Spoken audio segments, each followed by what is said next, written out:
The Old Peasant Woman. Thursday, April the 14th. 3 tired wanderers were out in the late evenings in search of a night harbour.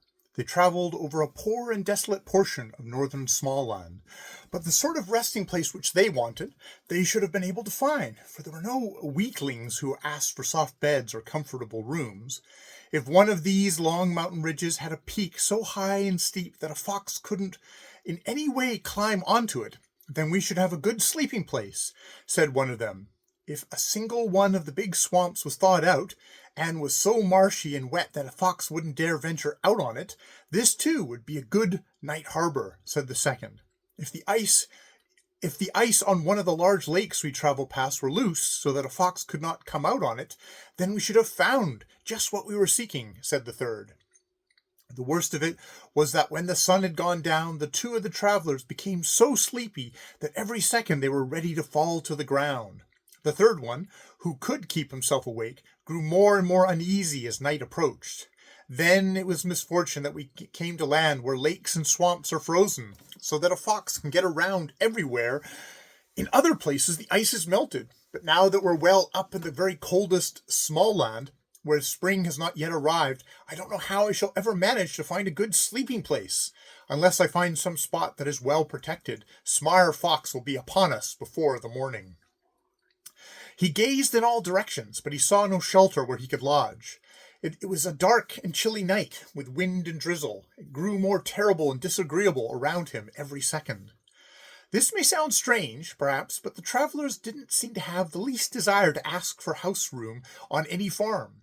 They'd already passed many parishes without knocking at a single door.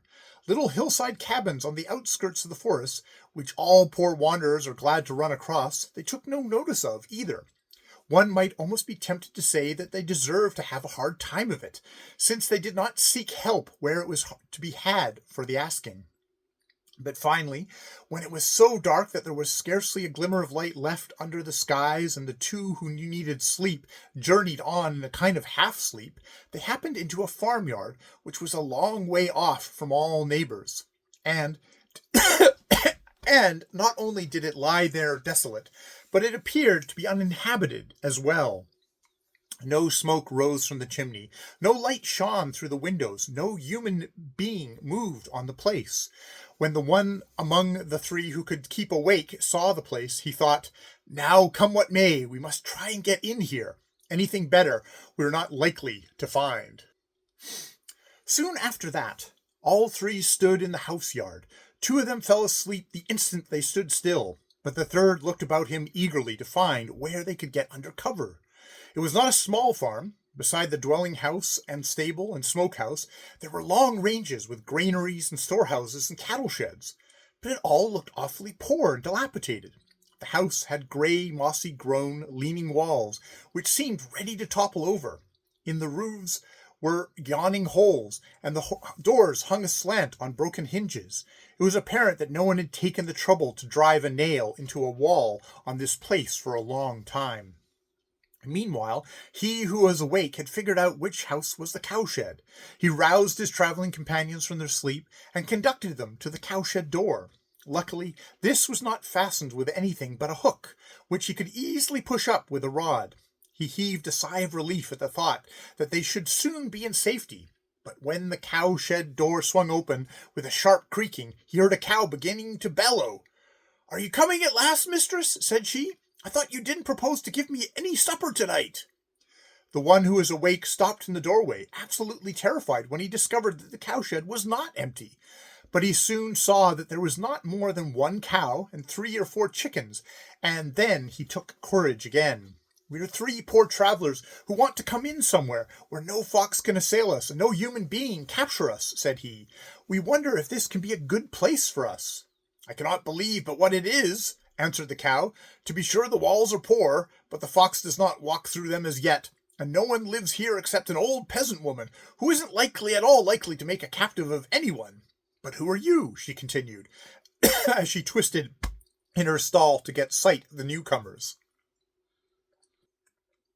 "I am Niall Holgerson from Vemmenhog, who has been transformed into an elf," replied the first of the incomers, "and I have with me a tame a tame goose, whom I generally ride, and a grey goose.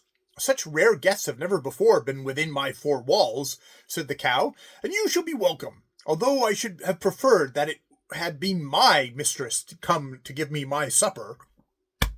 The boy led the geese into the cowshed, which was rather large, and placed them in an empty manger, where they fell asleep instantly.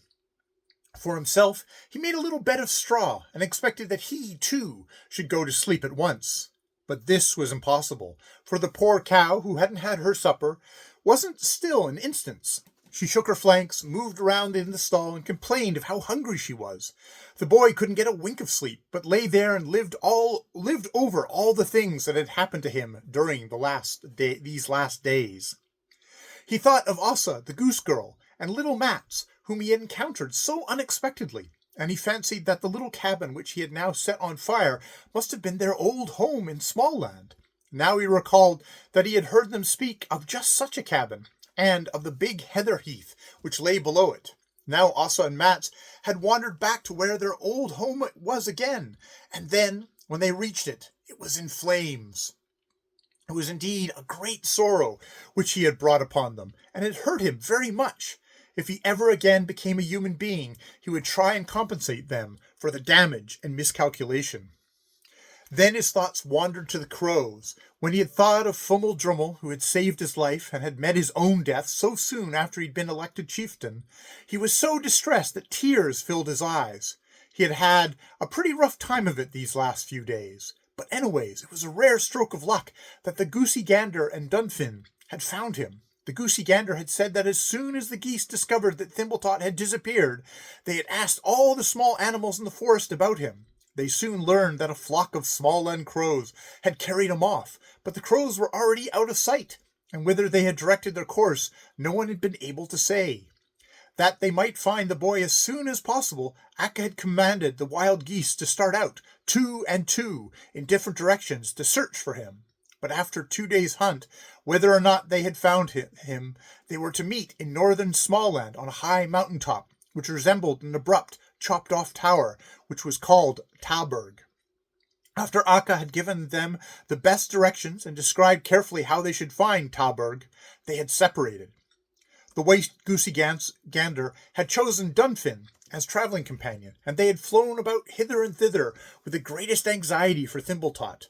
During this ramble, they had heard a thrush, who sat in a tree-top, cry and wail that someone who called himself Kidnapped by Crows had made fun of him. They had talked with the thrush, and he had shown them in which direction that Kidnapped by Crows had travelled. Afterwards they had met a dovecock, a starling and a drake, and they had all wailed about the little culprit who had disturbed their song, and who was named Caught by Crows, Captured by Crows, and Stolen by Crows. In this way they were able to trace Thimbletot all the way to the heather heath in Sonnerborough township. As soon as the goosey gander and Wndrfl had found Thimbletot, they had started towards the north in order to reach Talberg, but it had been a long road to travel, and the darkness was upon them before they had sighted the mountain top. If we only get there by tomorrow, surely all our troubles will be over, thought the boy, who dug down into the straw to have it warmer. All the while, the cow fussed and fumed in the stall. Then, all of a sudden, she began to talk to the boy. "Everything is wrong with me," said the cow. "I am neither milked nor tendered. I have no night fodder in my manger, and no bed that has been made under me. My mistress came here at dusk to put things in order for me, but she fell so ill that she had to go in soon again, and she has not returned."